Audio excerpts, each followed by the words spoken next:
being positive in life, but preparing yourself for worst case scenarios is smart in my view. I also, from sports, would say that I believe in baseball, many other sports too, most baseball games I believe are lost, not won. If you look at a Major League Baseball game and look at a team that lost the game, if it wasn't for that one bad inning, maybe they would have won the game. Welcome to Unstoppable Podcast with Harry Sardinas, inspiring conversations with influential millionaires, investors, thought leaders, entrepreneurs who are making a massive difference with their innovative products and services, and sharing the challenges and wisdom of how they sold their first million. Why you decide to become an entrepreneur? How this journey start? Well, as I write about in my book, Too Smart to Be an Umpire, I set out to be a professional baseball umpire. I officiated my way through college, and I spent 8 years in professional baseball. And then I was abruptly released after spending a few years in AAA, and I had to start with no money and a pregnant wife. And I realized in baseball I did not want to be part of corporate America. I wanted to be self-employed. I wanted to bet on myself. And so I sought out a partner. I had a business partner so we could share expenses, and somebody that I had a shared vision with.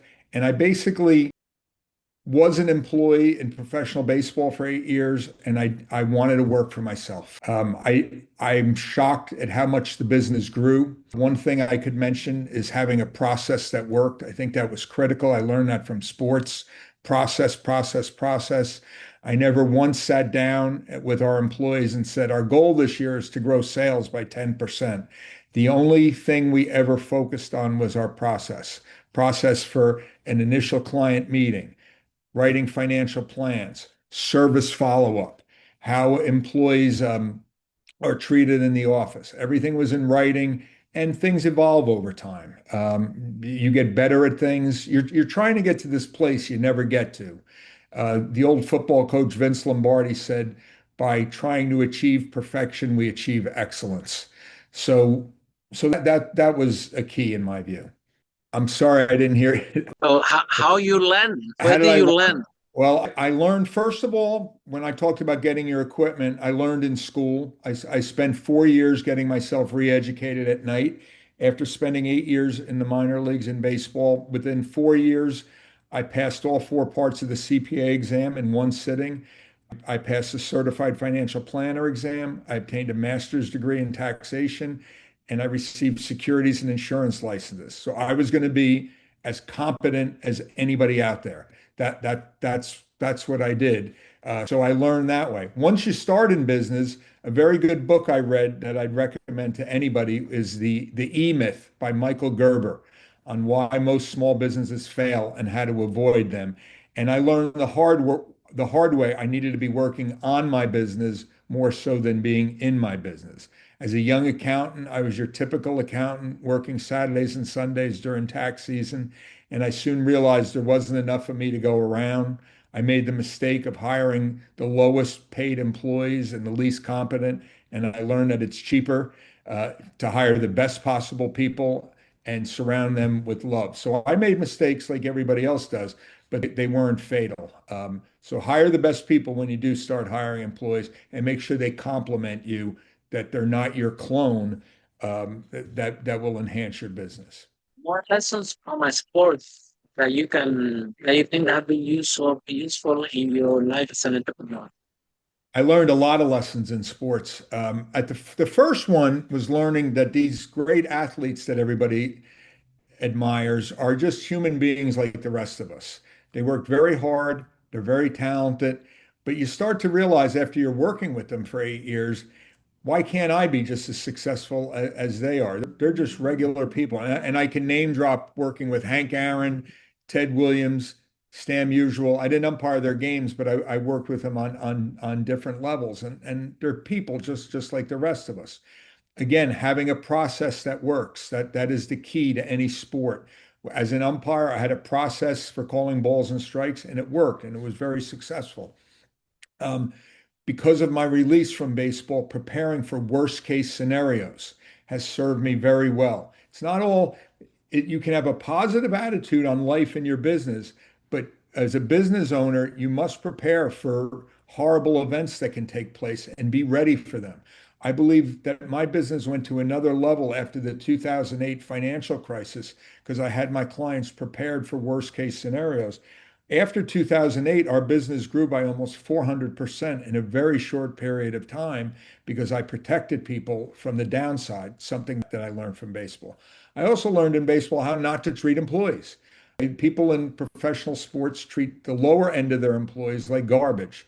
And I realized I was going to treat my employees really well. People thought I was naive at the time, but it served me very well. The first two people I hired worked with me between 25 and 30 years. They retired before I did, actually. So we had a great run and created a family. So, yep, prepare for the worst.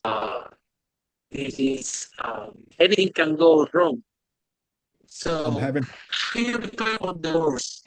I can't hear, I'm having trouble hearing you, Okay. Harry. Ah, so, how you prepare for the worst? Can you expand a little bit more on Oh, this? sure. Oh, yeah. How I prepare for the worst with client accounts, if you will, in my business. I realized that the stock market had gone down 30% six times since 1950. So how do I prepare a client for that? The client, I made sure that my senior citizens had paid off their mortgages. I never leveraged the stock market with debt ever with a client. Number two, I made sure that their interest and dividends were greater than whatever their living expenses were, so that during market downturns, the dividends and interest they had coming in from their portfolios could still sustain them so they could buy groceries and what have you. And I also looked at my business. I looked at it with the math that I suggested earlier, and I put down, what if the market goes down, stock market goes down 20%? What if 20% of my clients fire me? And what if I still have to pay these bills? And when I looked at things, I realized it would not be so bad. It was actually comforting to do the math on that. And when the market did go down, I also went through a 40% decline between 1999 and 2002. I lost nobody. None of our clients left during these worst periods. And I actually started to embrace downturns, realizing that's when clients were leaving other advisors coming to me. We had a temporary drop in revenues. I only had 3 down years in 35 years in business. Two of them were after those crises, but after that, the businesses just went to whole other levels that I could have never imagined. So being positive in life, but preparing yourself for worst case scenarios is smart in my view. I also, from sports, would say that I believe in baseball, many other sports too, most baseball games I believe are lost, not won. If you look at a Major League Baseball game and look at a team that lost the game, if it wasn't for that one bad inning, maybe they would have won the game. A golfer might lose a tournament because they blew up on one hole. And I wasn't about to endanger a client portfolio because of one bear market or one bad investment. So those are some of the things. So, the learning how to keep the money. Okay, entrepreneurs they know how to make money, but one thing is to make the money, the other thing is to keep the money. And this is something new to them. And if they don't hire the right financial advisor, they can lose a lot of savings very quickly. People have told the story here in this very same podcast that they exit the business for a lot of millions. They went to a financial advisor, and it's something that goes wrong. They identify that uh, they make some fees, even if they make money or not. The things that they want for that's what are good practices. Well, I think for somebody that's selling their business, again, an analysis needs to be made of, is it the right decision? How much money are you getting for it? Have we looked at, there's a lot of good tax strategies for selling a business, transferring stock to a charitable remainder trust, having family members involved, installment sales. There's all kinds of fun things people can do when they sell a business.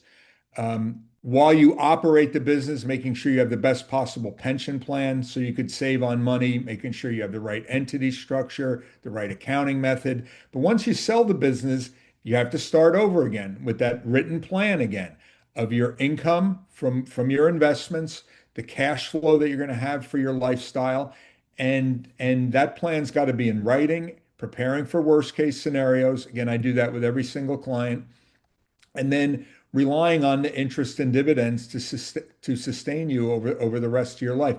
And also, because you were successful in one business doesn't mean you're going to be successful in another. A lot of times entrepreneurs that sell their business get bored, okay? And they go into something else and thinking that they were such a big shot in some other business get themselves in trouble. The Major League Baseball player, Curt Schilling, who I happen to think is a really smart guy, lost almost his entire net worth within 1 year of being out of baseball, starting a business and leveraging it and virtually losing everything. And that's foolish. He should never have done that. So I think, working with a smart advisor like me or our team is obviously a shameless self-promotion, but just having a written plan is critical.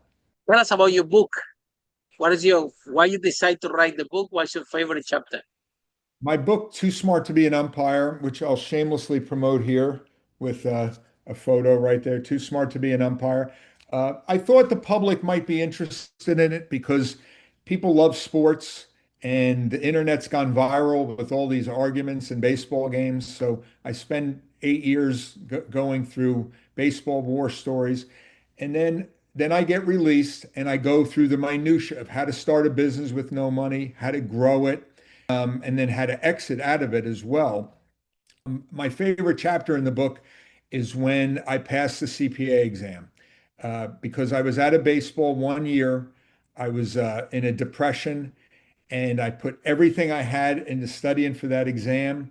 And on the day of the CPA exam, I left the lights on in my car when I went to drive to the exam.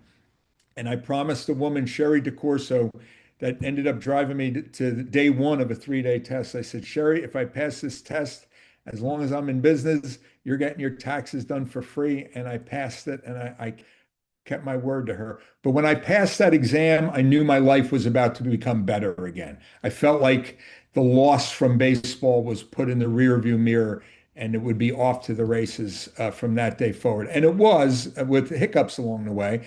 But that was my favorite part, is the reinvention process. Follow us for more interviews with world's most influential, audacious entrepreneurs that overcame challenges and adversity, providing you with the blueprint of how they sold their first million so you can grow your business exponentially.